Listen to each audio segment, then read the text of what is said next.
बिस्मिल्लाहिर्रहमानिर्रहीम। अस्सलाम वालेकुम डियर स्टूडेंट्स। हमारा आज का जो टॉपिक है 9th class unit thermal properties of matter में थर्मल एक्सपेंशन। तो थर्मल एक्सपेंशन जो है क्या होता है? थर्मल हरारती एक्सपेंशन फ्लो को कहते हैं कि सॉलिड लिक्विड जो गैसेस जो है जब उनका टेम्परेचर जो है वो इंक्रीज किया जाता है तो उनमें एक्सपेंशन आता है।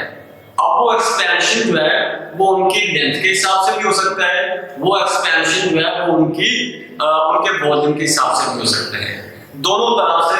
और तमाम मटेरियल्स के अंदर यानी सॉलिड लिक्विड और गैसेस सब में एक्सपेंशन जो है वो होता है।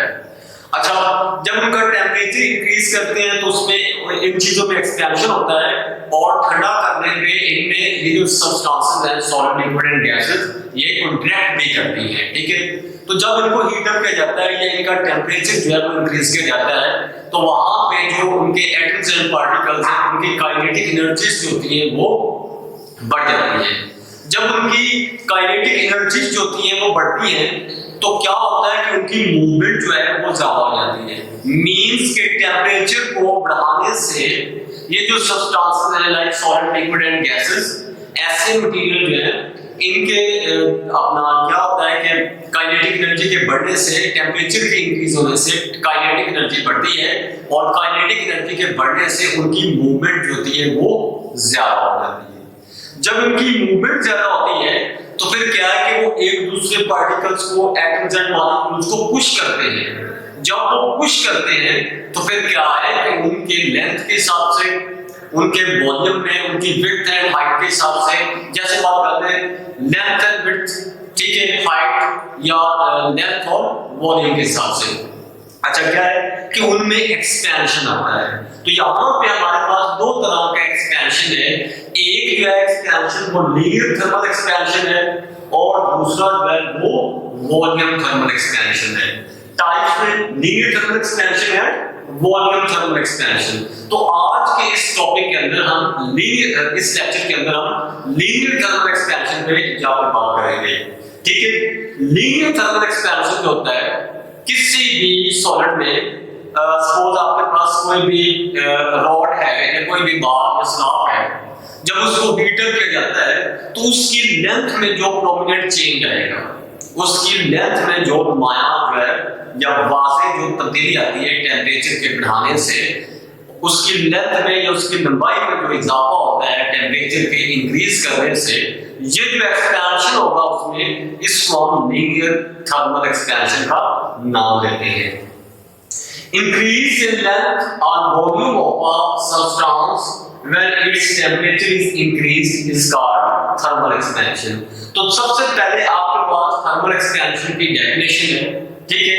इंक्रीज इन लेंथ और वॉल्यूम ऑफ अ सब्सटेंस, किसी भी सब्सटेंस की लेंथ या उसके वॉल्यूम में जो इंक्रीज आता है या जो चेंज आता है उसके टेम्परेचर को बढ़ाने से।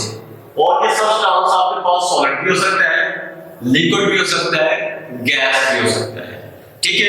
यानी इन सब्सटेंसेस के लेंथ, वॉल्यूम या उनका टेम्परेचर जो है वो इंक्रीज करने से उनके लेंथ या वॉल्यूम में जब तब्दीली आएगी उस वक्त थर्मल एक्सपेंशन का नाम देते हैं। हमने पढ़ा कि उसकी टाइप में आपके पास लीनियर थर्मल एक्सपेंशन आ जाता है एंड वॉल्यूम थर्मल एक्सपेंशन आ जाता है। अब आपके पास लीनियर थर्मल एक्सपेंशन जो है वो क्या है, जरा देखिएगा चल के। लीनियर थर्मल एक्सपेंशन जो है मैं ऑलरेडी इसके बारे में एक दफा बात कर चुका हूं कि लीनियर थर्मल एक्सपेंशन जब किसी भी स्लैब या रॉड है उसको जब हीट अप किया जाता है, गर्म किया जाता है, तो उसकी लेंथ में उसके क्रॉस सेक्शनल एरिया की बजाय उसकी लेंथ में जो प्रोमिनेंट चेंज आएगा या इंक्रीज होता है उसको आप लीनियर थर्मल एक्सपेंशन का नाम देते हैं।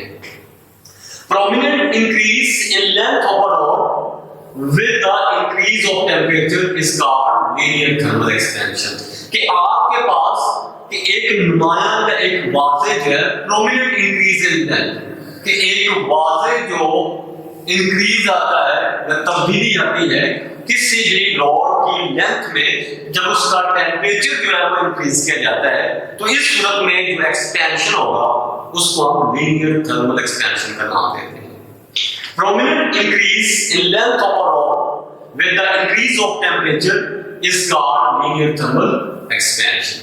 ठीक है, अगर ध्यान से बात सुनिएगा इसमें कि दो चीजें आपके पास, एक कि चेंज इन लेंथ जो होता है is equal to L minus L not, कि आपके पास कोई भी स्लॉट या कोई भी बार है, जब उसका टेम्परेचर जो है वो इंक्रीज किया जाता है तो पहले आपके पास जो उसकी लेंथ होती है उसको आप ओरिजिनल लेंथ L नॉट से नोट करते हैं और फिर जो फाइनल होती है उसको हम L से नोट करते हैं। ठीक है, क्योंकि टेम्परेचर की इंक्रीज करने से उसकी जो ओरिजिनल लेंथ है उसमें चेंज आता है, लेंथ जो है वो इंक्रीज होती है। तो जो फाइनल लेंथ है उसको हम L से और जो ओरिजिनल लेंथ है उसको हम L नॉट से नोट कर रहे हैं।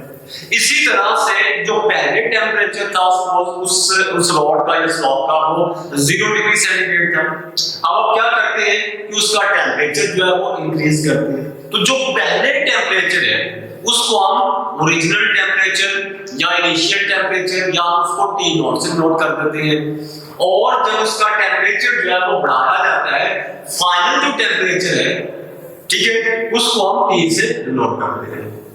फिर हम कहते हैं कि चेंज इन लेंथ जो है del L is equal to L minus L not, यानी हम फाइनल लेंथ से इनिशियल लेंथ जो है उसको लेस कर देते हैं। इसी तरह से चेंज इन टेम्परेचर आपके पास जो है is equal to final temperature minus initial temperature, यानी फाइनल टेम्परेचर से इनिशियल टेम्परेचर को हम लेस कर देते हैं। ठीक है, दो चीजें आपने ये ध्यान में रखनी है। उसके बाद आपके पास del L directly proportional L not del T, ये जो चीज है ना, ये चीज मुशाहिदे में आई है कि जब किसी भी स्लॉट का या रॉड का टेम्परेचर जो है वो बढ़ाया जाता है तो दो चीजें उसमें, एक तो ये चेंज इन लेंथ जो है ये डायरेक्टली प्रोपोर्शनल होता है ओरिजिनल लेंथ L नॉट के। ठीक है, जिसका मतलब ये है कि अगर ओरिजिनल लेंथ जो है वो ज्यादा है किसी भी रॉड की या स्लॉट की, तो जब उसको हीट अप करेंगे तो जो चेंज इन लेंथ आ रहा है वो भी ज्यादा होगा। ठीक है, मींस के लेंथ जो है वो डिपेंड करती है। दूसरा चेंज इन टेम्परेचर, कि अगर टेम्परेचर ज्यादा है, ठीक है, जितना टेम्परेचर ज्यादा बढ़ाएंगे उसका उतना जो चेंज इन लेंथ होगा वो भी ज्यादा होगा। तो आप इन दोनों चीजों को अलग अलग इक्वेशन में लेके फिर भी कंबाइन कर सकते हैं, और अगर इस तरह से डायरेक्ट लिखना है आपने कि चेंज इन लेंथ जो है वो आपके पास डायरेक्टली प्रोपोर्शनल एक तो ओरिजिनल लेंथ के और दूसरा वो आपके पास चेंज इन टेम्परेचर के, कि अगर ओरिजिनल लेंथ ज्यादा है उस स्लॉट की या उस रॉड की, या जो चेंज इन टेम्परेचर आप कर रहे हैं वो ज्यादा है, तो फिर आपके पास जो चेंज इन लेंथ होगा वो भी ज्यादा होगा। मींस कि change in length directly proportional original length and change in temperature के। नेक्स्ट स्टेप में आप आते हैं, चेंज इन लेंथ आपके पास इज इक्वल टू आप डायरेक्टली ये जो साइन है डायरेक्टली प्रोपोर्शनल, इसको हटा देते हैं, इक्वल आ जाता है और साथ में आपके पास आ जाता है अल्फा।